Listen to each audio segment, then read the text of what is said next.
on connaît à présent les candidats à la course à la présidence de la Fédération guinéenne de football. C'est une fédération qui traversait de très longs moments de crise. On a eu un comité de normalisation. Maintenant, on tend vers les élections le 25 novembre. Nous avons la liste des candidats. Oui, Yacine. Alors, on a la liste des candidats. On sait qu'il y a le général Mathurin, il y a Akabe, il y a Bouba Sampil de l'Escaloum, mais il y a également le président de Sor Academy, son nom Almami. Il y a également Almami, qui sont tous les deux, Bouba Sampil et Almami, plus anciens dans le football que les deux autres, en tant que responsable football. Alors, ce que moi je dis, c'est qu'on aurait dû faire un vrai débat sur le profil de qui devrait être président de la Fédération guinéenne de football. Parce que je crains... Selon toi, c'est qui le bon profil? Voilà, qu'est-ce qu'il faut pour être le profil justement, parfait? je crains des conflits d'intérêts parce que ceux qu'on a cités, mis à part Akabe, sont tous présidents de club. Est-ce que s'ils sont à la tête de la Fédération guinéenne de football, il ne va pas y avoir un conflit d'intérêts? Parce que leurs clubs sont en compétition. Est-ce qu'ils ne seront pas avantagés? Parce qu'on sait qu'à un moment donné, Orea pouvait avoir jusqu'à 7-8 matchs de retard ici dans la compétition nationale. Jusqu'à 7 matchs de retard. Et ça, ce n'est pas fait pour avantager la compétition.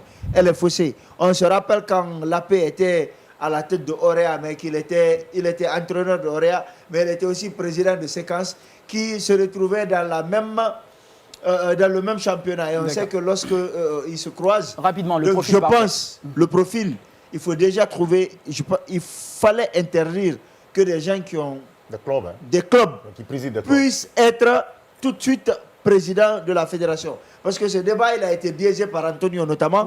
Lorsqu'il a voulu être candidat à l'élection présidentielle, il a pris son club, il a donné à son fils, et lui, il a été président de la Fédération guinéenne de football. Il est président, son fils est président du club qu'il dirigeait. Antonio qui est d'ailleurs suspendu, qui ne peut pas se présenter parce qu'il était à la tête de Antonio est à la base des problèmes que la fédération connaît aujourd'hui. Oula. Non.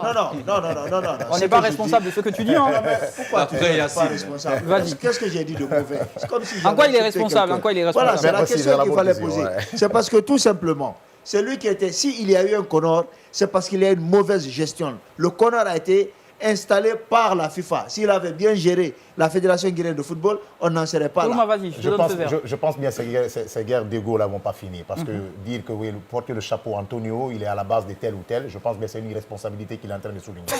Non, c'est clair. Parce que je veux savoir quelle a été... Non, je veux savoir pourquoi on va accuser ces messieurs. Si on l'a enlevé, parce qu'il y a eu certaines gestions qui n'étaient pas bonnes, il faut l'enlever, il faut l'écarter. Certaines gestions de qui? Non. Réponds à cette question. Il faut comprendre que... Certaines gestions de qui? Il faut comprendre que dans le lot, il y avait plusieurs personnes qui étaient en train de pistonner ces messieurs pour le mettre out. On le sait. On sait déjà quelles étaient les personnes qui étaient contre ces messieurs.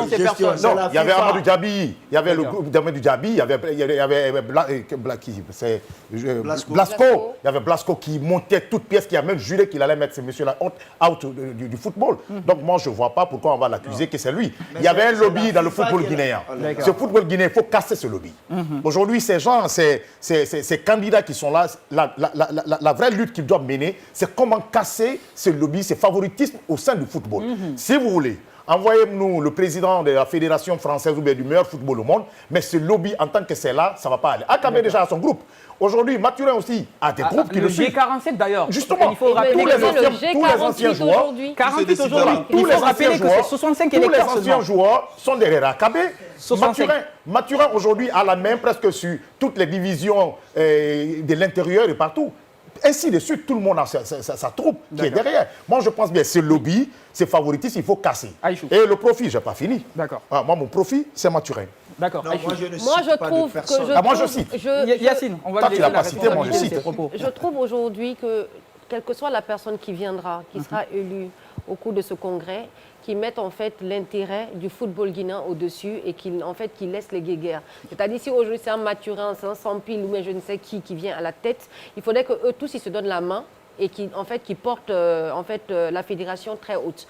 Parce que en fait, à vouloir dire parce que là ils sont 4. Personne ne s'est encore prononcé pour dire que celui-là n'est pas bien, celui-là n'est pas bien. Mais le jour du congrès, à 2 jours ou même 3 jours du congrès, vous verrez qu'il y aura encore des guéguerres. Certaines personnes vont sortir derrière pour dire non, Mathurin ne doit pas se présenter parce que, en fait, c'est dès maintenant qu'il faut. Mais quand ils vont présider, en fait, il y aura l'élection.